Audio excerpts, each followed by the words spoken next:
Ah, gaming, the brilliant sensation of tapping some keys, clicking a mouse, or heck, flinging your entire controller across the room after you failed to dodge roll in Dark Souls. From your casual mobile gamer to your esports extraordinaire, it seems many want to be the best, and sometimes some people will do whatever it takes to win. And what happens when you want to succeed so hard you'll do it at any cost? Well, you'll join the dark side of the cheaters. Today we'll be taking a look at the world's biggest video game cheaters. These are incredible stories from all around the wonderful history of video gaming, which I'm going to hazard a guess most of you will never have heard of. From the people who made millions from breaking games to pro players who are very good at screen cheating, the sky's the limits when it comes to famous cheaters. So go make sure you're nice and comfortable, you have a lovely warm cup of tea, and if you're feeling especially fantastic you can like the video. Now some of you might be thinking, why am I, the spiffing Brit of all people, qualified to talk about all of these cheaters? Well, ladies and gentlemen, it might surprise you to know that I've exploited video games. I know, I've broken them.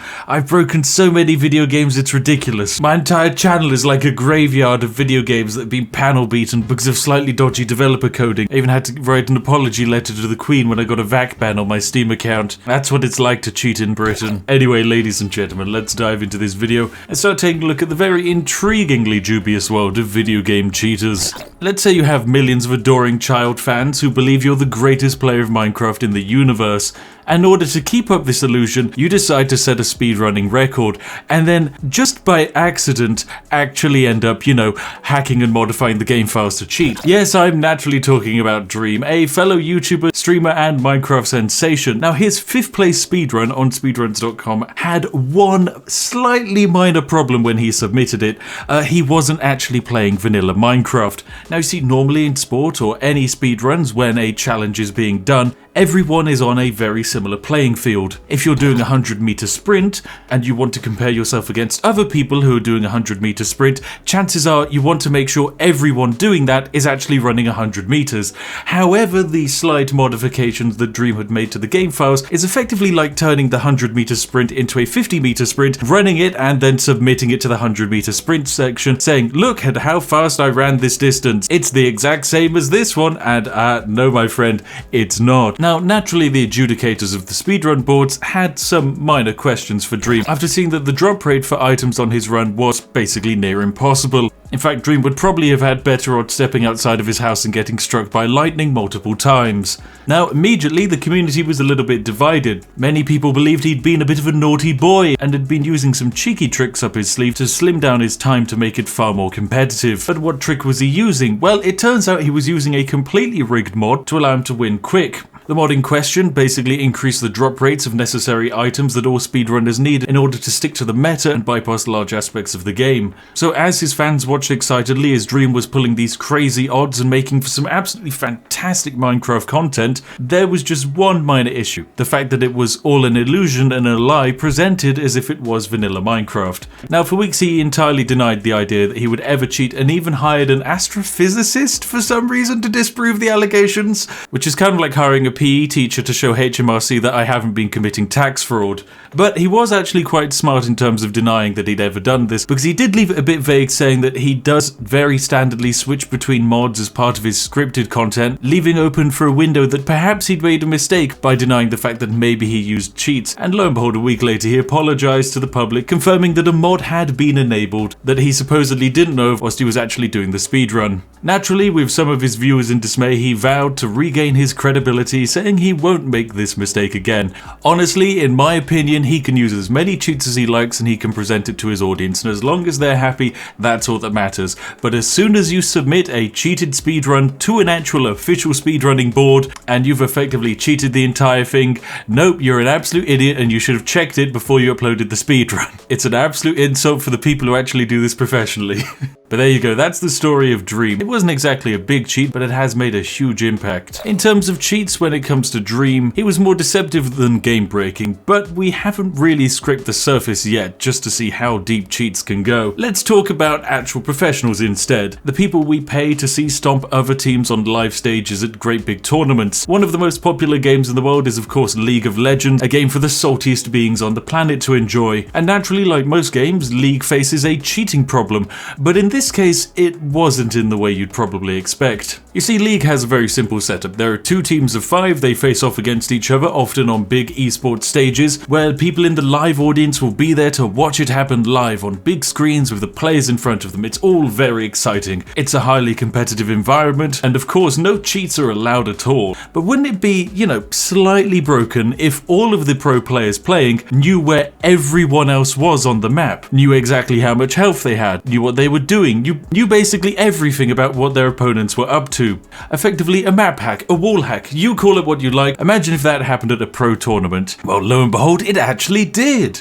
You see, Riot, the organizers for most of the League of Legends events, had set up this very unique stage design. They had 2 gigantic screens positioned behind each of the teams so that the audience could watch a screen positioned above their favorite team to see how the game is going. Makes sense. There's only one issue. The 2 teams were sat facing each other, which means one quick glance up from your monitor to look at the other team would also show you the entirety of the ongoing map and give you all of the information of the enemy positions. This hilarious and game-breaking stage design cost the pro player Azabu Frost $30,000 in fines after he was accused by the opposition of turning to look at the big screen that was positioned up in front of him. His team did of course win the game, and the fine was only 20% of the winnings that he'd actually received. Now, instead of changing this setup, Riot actually went on to host even more games in the exact same way, resulting in warnings on another 4 players, because there's a gigantic monitor in front of them showing them all of the information. It's like dangling a lovely bit of cooked chicken in front of a dog and then being upset when the dog tries to go and get the bit of chicken. I know, I'm sure all of you have dealt with annoying screen cheaters in your life. Some of them might have been your relatives when you've been playing Halo or something on the Xbox, but unlike family members, you can't evict pro players from stages in the middle of the match because you think they're screen cheating. But thanks to the rules that Riot laid down, it turns out it's absolutely fine to see entirely what the enemy team is up to,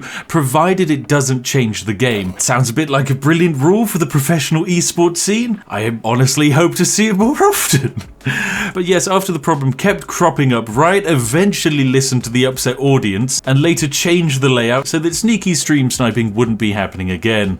Now, you all know how much I like to break an in-game economy, but this next exploit actually ended with quite a few hackers having their heads in their hands. When you think of monolithic MMOs, you're naturally going to be thinking of WoW. And recently we had the release of WoW Classic, and as an MMO like many others, it has a very important and regulated in-game economy, selling fancy cosmetics, rare bits of equipment, and necessary items for players. Some of the rarest equipment in the game is of course dropped by legendary bosses that you have to slog your way through a dungeon to get to, and because it's so difficult to attain this loot, it's exceedingly valuable. But what if there was a way to get it very, very quickly? Well, one guild called Overrated wanted to see how much loot they could acquire in the least time possible. The WoW dungeon system of course means that you must pass multiple mini-bosses in order to get to the final boss, where the all-important valuable loot will be dropped. Overrated found one dungeon specifically, however, that they could break. The Garage, home to 9 bosses with an average player count of 40 people on every single raid. The boss they were targeting was of course Cafoon, the last boss, who dropped some of the best items in the entire game, but they found a way to bypass the dungeon and get to Cafoon over and over again. You see, the guild discovered that if you simply deleted some code in the game file, literally turning 2 lines of text from a 1 to a 0, it would get rid of a platform right at the start of the dungeon that you must walk on in order to progress into the dungeon. But by deleting this platform, it would take you straight into the final boss room. This exploit gave the entire guild massive loot because they were able to complete a dungeon which would take others hours in just a few minutes, and they'd do it over and over again multiple times every night. This exploit gave them massive quantities of loot and in-game wealth until of course Blizzard was able to track down that the guild was somehow managing to be fabulously wealthy in a ridiculously short amount of time. So Blizzard naturally tracked down the guild and did what Blizzard always does when they encounter someone that doesn't go along with their perfect pre-designed gameplay style. They mass banned the entire guild. This was actually quite a bit of a difficult pill to swallow for them though, as at the time this was the only guild who could clear Nax. Either way, this was all taken away from them, all of their many hours of progress, all worth nothing. And so yes, this is why generally we don't use crazy exploits in multiplayer games. People always send in WoW exploits and other MMO exploits to me all the time, and I'm afraid no, we can't ever cover them, because otherwise you're all just gonna get banned and it would be my fault. Okay, now this one is my favorite. Most people hack and cheat in video games for some kind of competitive reason or just for in-game prowess. However, an unidentified hacker who goes by the name Manfred made hacking his full-time job. And before you ask, I promise it's not me. You see, Manfred started his career with the legendary MMO Ultima Online. This was a very unique MMO. For a start, it had player housing. There's a limited supply of these plots of land, but if you bought a plot of land, you could build a house on it and it would be yours. There's just one downside. There was far more players than there were plots of land. This created a problem, and Manfred was able to notice that a good business opportunity could be made here. If he could somehow gain access to people's plots of land and then sell them online for real-world money, he could probably make a few $100s. And lo and behold, he accidentally stumbled upon a way to delete any player's house and remove the plot from their ownership. All he'd have to do was simply go to someone else's player house, delete the entire building by modifying the game files. They would instantaneously lose the plot of land. He would then buy that plot of land and then sell that same plot of land on eBay. But much to his surprise, people weren't buying the land for just hundreds of dollars. People were buying the housing plots for $2,000 each off of him from eBay. He'd accidentally created an infinite money exploit. And with that money, he put himself through college. He was pretty nice about it, of course. He never deleted houses from people who he'd already sold to, even though he probably could have. But of course, there was no stopping Manfred, because like me, when you find one exploit, it becomes very obvious and clear how you can easily find more. He went on to find hacks with real-life profitability in many games, including Final Fantasy XI, Lord of the Rings Online, and Guild Wars 2, just to name a few. And after 20 years of hacking and profiting and getting banned from many MMOs, he actually decided to show off all of these hacks on the stage to try and highlight the security issues that many games face. So he's now hung up his hat as a professional cheat and now actually works as a consultant for the people making video games. What a fantastic character development. Okay, now this next group of cheaters, they cheated in Fortnite. Now, I know what you're going to be thinking. You're going to be thinking, Spiff, why do I care about people cheating and hacking in Fortnite? Well, that's because normally people who cheat and hack in Fortnite just do it to win games. That's fine. Winning games, I don't care if you hack to win a game. That's on you. I don't see why you'd profit from that. But these two players here, Exif and Ronaldo, two professional Fortnite players, didn't just cheat their way to win a game. They cheated their way to win $50,000 from Epic Games. Want to know how they did it? Well, it turns out pretty much anyone can do it. You see, in the 2019 Fortnite World Cup, the prize pool was $30 million. A huge tournament that required multiple weeks of qualifiers, skimming off the weaker players who didn't get as many kills and only bringing in the best players for the actual final battle. All of the players in the tournament would effectively have their statistics monitored, and the players that performed the best would be put through with an opportunity of winning the grand prize of millions of dollars. Well, Exif and Ronaldo, working out that all they needed to do to qualify for the tournament was to actually just get a lot of kills, came up with a very interesting plan. What if they just convinced other players to not fight back? Very simply, they would go and find players who would be more than willing to just feed them kills over and over again, boosting their scores into the stratosphere, making them look like some of the best players in the world. This was going fantastic until week 3 of the qualifiers, when a fellow competitor published the POV of Exif directly being fed kills, which naturally resulted in the start of an investigation from Epic Games. Now, you would think that would be the end of the story. They immediately get disqualified, they get dropped from the roster from the pro team of Rise Nation where they are playing, but no, because they still managed to qualify in week 8 of the tournament. This is because Epic Games didn't disqualify them, they just issued them a 14-day ban, meaning 2 weeks later, they just went again and re-qualified. They were able to qualify for the finals together as a duo, banking $50,000 each, and thankfully, whilst the pair didn't win the $30 million, it certainly upset many other professional players that these guys were even allowed to qualify, considering the fact that they had definitely cheated their way into the qualifiers. So what does this cheat us? Well, if you plan to cheat at a Fortnite professional tournament, make sure to do it at the beginning weeks of the tournament, so that way you can just come back and do it again later and not get caught. It really is as easy as that to win $50,000.